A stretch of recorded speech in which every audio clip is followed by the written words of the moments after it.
Esto es el laberinto de Minotauro Beca y cuando se publique esto, es lunes, toca historia, cuando se publique esto, pues vamos a estar en fechas de enero, en principios de enero, en estas fechas, y diréis, ¿qué va a pasar en estas fechas?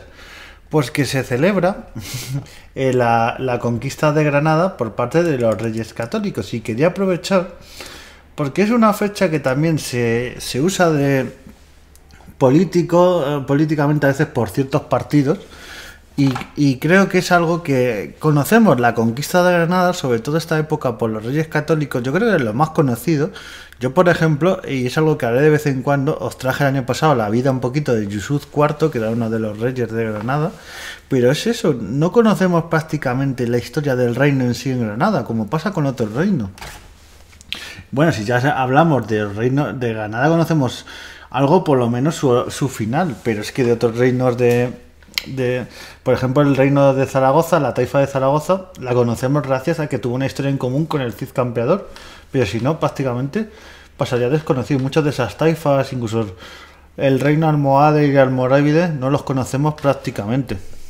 Y es desconocer parte de nuestra historia, porque hay veces que hay gente que se echa manos a la cabeza cuando decimos que los reinos de Al-Ándalus, reino de Taifa y en este caso el reino de Granada es parte de nuestra historia, pero es parte de nuestra historia porque es, es un reino que estaba en la península ibérica y para mí es un reino más que es tal, porque lo que es España no existía en tal, estaba el reino de Granada, el reino de León, luego de Castilla, una serie de Aragón, de Navarra, incluso ahí podríamos meter también Portugal, porque Portugal no deja de ser también una separación de esos reinos, de esos conflictos, pero es eso, un poquito tenerlo en cuenta y decir, hay que explicar la historia de Mohamed ibn Nasir, que fue el primero el de esa dinastía nazarí, que llegaría desde 1238 hasta ya cuando ya cae el reino de Granada, esta dinastía en 1492. Luego, como todo, había ramificaciones, porque puede haber una dinastía, pero dentro de las dinastías hay familias. Ya descendiente por línea paterna de la familia de los Banusar, y esta familia era bastante conocida porque era descendiente del Bermejo, que afirmaba proceder de uno de los compañeros de Mahoma. Claro, en todo lo que es el Islam y estas tribus árabes, ser descendiente de Mahoma o ser descendiente de los que fueron compañeros de Mahoma era como algo de nobleza, o sea, era esa nobleza y eso tal, y por eso era una familia bastante importante. Se asentaron en la taifa de Zaragoza, donde permanecieron hasta que ya esta familia fue expulsada y conquistada por el rey Alfonso I. Y ya obligando a esta familia a trasladarse a Arjona desde 1194, donde nacería este Mohamed ibn Nasr, que está conocido como Mohamed I, que sería el primer reino de este reino de Granada. En 1212 está la famosa batalla que, vamos, si no las conocéis, no sé qué hacéis escuchando este podcast, pero bueno, la batalla de las Navas de Tolosa.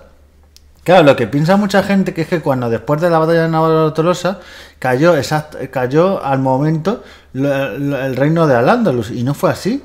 Es más, que estamos hablando que todos estos reinos almohades, que ya estamos hablando de los almohades, no caen justo después, resiste un poquito y ya hay algunos reinos de taifas que serían los terceros reinos de taifas, porque esto también daría para otro podcast solo los reinos de taifas, porque hay tres épocas de reinos de taifas. Cuando se acaba el califato de Córdoba y todo se va un poco al traste y están estos primeros reinos de taifas, llegan los almorávides, se acaban los reinos de taifas. Hay una época muy corta, pero entre los almorávides y los almohades, unos segundos reinos de taifas. Y luego está la tercera época de los reinos de taifas, cuando ya, digamos, se acaba ese reino almohade después de la Nava de Tolosa, pero esta fue muy cortita porque el reino nazarí de Granada sí, pero luego hubo reinos que duraron prácticamente un suspiro, pues enseguida Aragón, enseguida, digamos que Castilla, incluso Portugal, algún territorio, lo fueron conquistando absolutamente todo. Así que bueno, se quedó muy poquito, y en esa época de reinos de taifas destacará la taifa de Murcia bajo el mando de Idrou, extenderá sus dominios sobre todo al Andaluz, con excepción de las taifas de Valencia y Niebla. Niebla también daría para un podcast, porque está por ahí, y la verdad que daría para bastante. Muhammad ibn Nasser, aunque dedicado a la agricultura, recoge que heredó de sus padres extensos dominios que cultivaba con sus propias manos.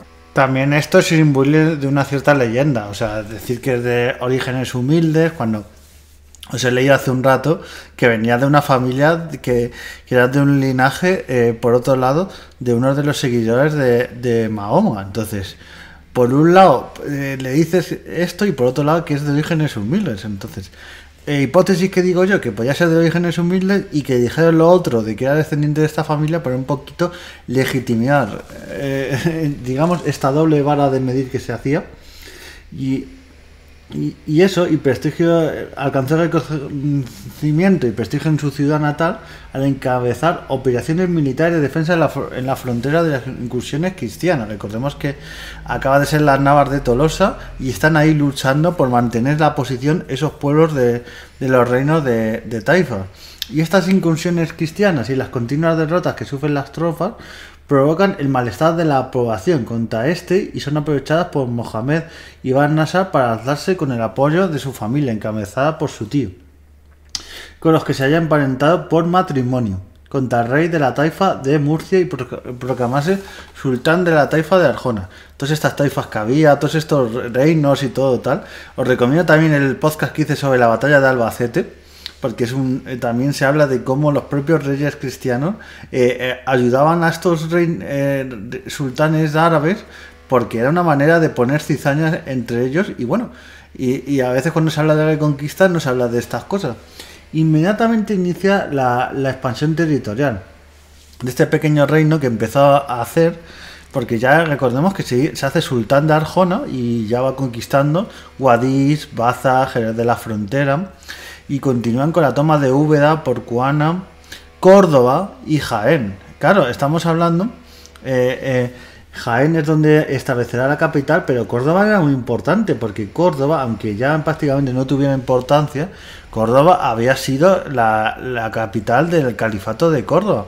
Es como, por ejemplo, conquistar de nuevo Roma para Bizancio y tal, era de una importancia grandísima. Entonces, o para los reinos cristianos, si hubieran logrado conquistar de nuevo Estambul, Constantinopla, pues hubiese sido súper importante, porque es un símbolo, más que la ciudad que era actualmente. Pues fue muy importante, y su siguiente objetivo es hacerse con la taifa de Sevilla, para lo cual firma una alianza con el rey de esta taifa de Sevilla, quien se ha hecho con el poder tras destronar a su hermano Ibn Hud. Ya os digo, es que la historia de estos reinos de taifas es que da para un podcast, para series. Imaginas una serie. Si por ejemplo la serie Isabel da para mucho, pues habría una serie solo con los reinos árabes, ¿eh? Si ya metemos el resto del reino cristiano, da para muchísimas temporadas. Y es eso, tras hacer asesinar al monarca sevillano, Ibn Nasser se sitúa como el gobernante de Sevilla a su pariente, claro. No quería ponerse a él directamente porque era como coger demasiado poder, y en plan, me he cargado al rey de Sevilla para ponerme yo, aunque ponía a un títere. Esto pasaba mucho en la Edad Media. Quien tan solo un mes en el poder se verá obligado a huir cuando los sevillanos optan por reconocer por rey a Ibn Hud, en cual en 1235 había reconquistado Córdoba. Ya digo, es que en muy pocos años estos reinos de taifas que se estaban peleando entre ellos, claro, reinos como Aragón o el reino de Castilla aprovechaban todo esto para ir barriendo para su tierra e ir conquistando territorios. Claro, lo que se suele llamar la desunión entre reinos, pues esto pasaba. Las pérdidas territoriales y el respaldo político logrado por su rival a ser reconocido como el gobernador de Al-Ándalus obligan a Nasser a rendir homenaje a Ibn Hud, reconociéndolo como emir. Ya os digo que duraría muy poquito como emir, y prestándole vasallaje a cambio de como ser reconocido señor de Arjona, Jaén y Porcuna. En plan, vale, yo te digo que eres emir, pero a cambio déjame mi territorio chiquitito, que ahí yo vaya haciendo mis incursiones y mis cosas y tenga mi cierta independencia. Y es así como empieza este reino de Granada, que como vemos ahora se va a llamar de Granada, más adelante, porque actualmente no tendría Granada. Pues los altos impuestos que se compromete a pagar el rey castellano provocan el descontento de la población y el asesinato. Todo esto, como digo, hay cositas que pasan en el podcast que conté sobre la batalla de Albacete. Ahí tenéis algo de todas estas cosas que pasan y estas tramas. Y Nasar aprovecha la coyuntura para tomar sucesivamente, a lo largo de 1238, Almería, Málaga y Granada, donde fijará su nueva capital. O sea, ya se va de Jaén, ya se tiene que movido estos movimientos de tierras, porque ya venían por un lado los castellanos y también algunos territorios también los portugueses, y él se tenía que ir de ciertos territorios y entrar en Granada. La realizará por la puerta de Elvira, proclamado como ya rey de Granada, y que además de dar origen a su sobrenombre, el victorioso por Dios, se va a convertir en la divisa de la dinastía nazarí, que aparecerá repetida en todos los palacios. Será como su bandera, ya que tendrá ahí este primer rey de Granada, y lo que será en el palacio, poco a poco, también una de las joyas del reino de Granada, que será poco a poco se irá construyendo esta Alhambra de Granada, con las conquistas de Granada, Almería y Málaga, que mucha gente cuando habla del reino de Granada se piensa que es solo Granada ciudad o los alrededores. También estaba Málaga dentro de este reino, y también ciudades como Ronda y otros sitios.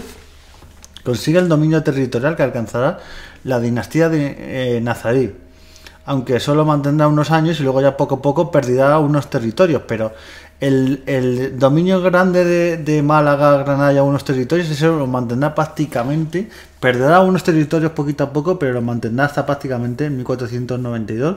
Bueno, unos años antes perderá Málaga, Ronda y otras plazas, pero la aguantará bastante este reino de Granada y cómo se funda, y poquito a poquito. Luego también tiene mucha miedo las relaciones que va a tener con reyes como el rey de Jaime I y otros reyes de los distintos reinos, porque va a ser una relación de amor y odio y de alianzas. En plan, Castilla se pega con Aragón, pues yo como reino de Granada pongo mis condiciones para no meterme en un bando u otro, o me meto con un bando, con el otro, me quedo neutral. O sea, daría para muchísimo, es un Juego de Tronos a lo que pasaba por ahí. Y es que el reino de Granada, esto es una breve introducción a cómo prácticamente empieza, pero si tocamos todos los entresijos daría para muchísimo. Así que espero que os haya gustado esta mini lección de historia. Nos vemos en el siguiente podcast y adiós.